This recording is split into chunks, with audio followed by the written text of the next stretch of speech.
Hi everyone! So, who's ready to talk about fashion?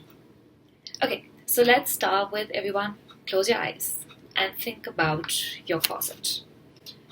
How many t shirts, or crop tops, or shirts, or just in general shirts and t shirts do you guys picture? Maybe from, a sale that you bought, somebody's bachelorette party, or just in general. Okay, now how many pair of jeans do you guys picture? How many pair of shoes do you guys picture? Now open your eyes and think about what you just pictured. When I looked into my closet, I had about 129 t-shirts, 30 pair of jeans, and yes, most of them had the same color and the same shape. And don't even ask me about shoes. I mean, I love shoes. So I had a closet full of clothes and nothing to wear. How many of you have related to the same thing I just said? Fashion is nobody's need anymore.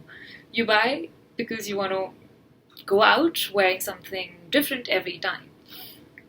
So let me start by introducing myself. Hi, my name is Sana and I run a sustainable fashion brand by the name of Folklore. Needless to say, I've had the passion for fashion, putting outfits together and learning about trends. So I started my journey in 2014 when I started working within the industry with some fashion designers, some manufacturing companies, and I saw the amount of garments that were being made, the amount of fabrics that were being used and not used. So what happened to all those garments and fabrics that were created? I don't know, probably thrown in the landfills. So the use of polyester and nylon in your clothes, those don't just disappear. Polyester takes about 200 years to break down. Cotton production, the conventional cotton that you wear, takes up fertilizers and pesticides at a level that pollutes every crop that we eat. It is said that in one production unit of a large scale, there is a capacity of discarding about 45,000 meters of fabric daily. And all that ends up in landfills. So we at Folklore use these discarded fabrics and trims to create our collection. Everything from fabrics to buttons, zippers, etc. that we use in creating a garment. All of that is sourced from the production units. So we get all kinds of fabrics, anything, from 100 meters to short fabric cuttings, the post-industrial waste, which then we further create, large fabrics from. That is, we combine different color shades and create a unique fabric, maybe weave them together. There are times when we've got fabrics which are just like swatches and then we've patched them up together to create a beautiful artwork and then, further cut them into creating a collection.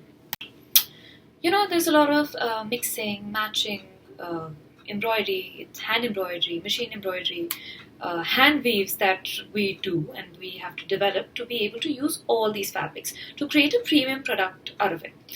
We all know that today fashion industry is the second largest polluting industry in the world and it's not hidden from anybody. And we, as a small upcoming conscious able, we try to fight it at every level. That, you do not end up wasting and creating further wastages.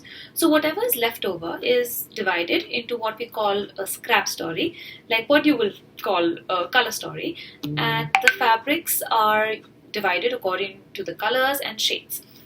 Also, the fabric which is left out after cutting your patterns to create a garment, those leftover fabrics are further created and patched together to create our home furnishings, which is used to create pillow covers, bed covers, even face masks. And further fabric that is cut out after creating our home furnishings, we further shed that fabric to create a handmade paper, which we use to create our folklore tags and to create shopping bags. So this process of recycling the fabric is like a circular model. Whatever we use as the wasted fabric from a different manufacturing company, we use it and we continuously will keep using it and using it till the time it is a zero wastage. Our entire model is based on a zero wastage. Also, another very interesting thing is why the name folklore. I'm sure a lot of you guys have that in mind. Why folklore? So folklore's meaning is to tell a story, to tell an ancient story. and every collection that we do is based on a folk art. We've done a lot of collections based on a Buddhism art, which is mandala. We've done a collection on a folk art called Gond art, which is from India, from a small village that is in Patangarh in Madhya Pradesh. And unfortunately, there are not many artists left who are still practicing Gond art.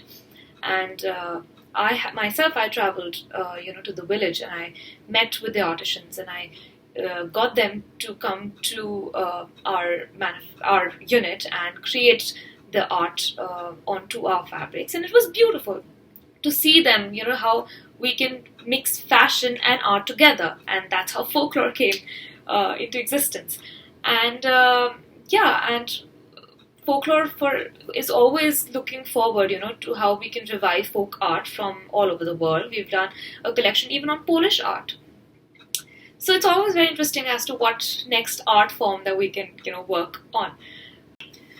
Also when you're creating a sustainable collection, and it's very nice to create a sustainable collection, and now you've made your collection, now how do you sell it?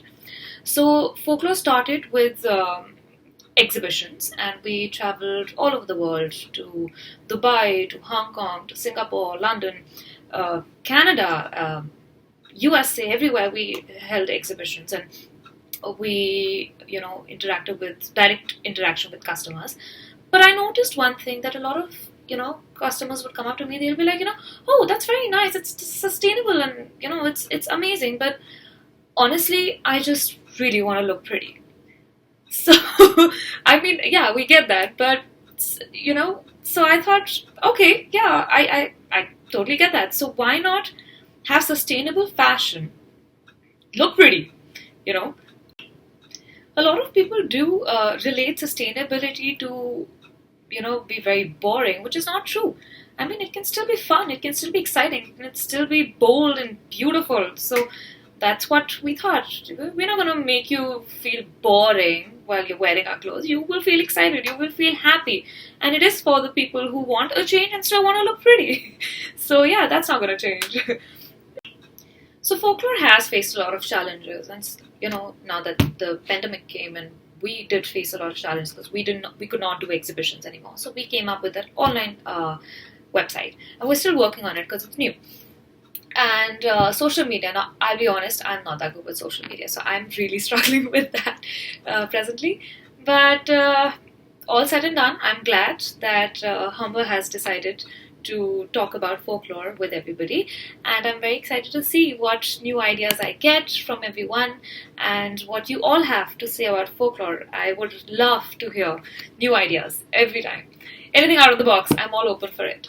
So thank you for taking out time and learning about folklore, and I'm extremely excited to meet you all in person and see what exciting things we can come up with. Thank you.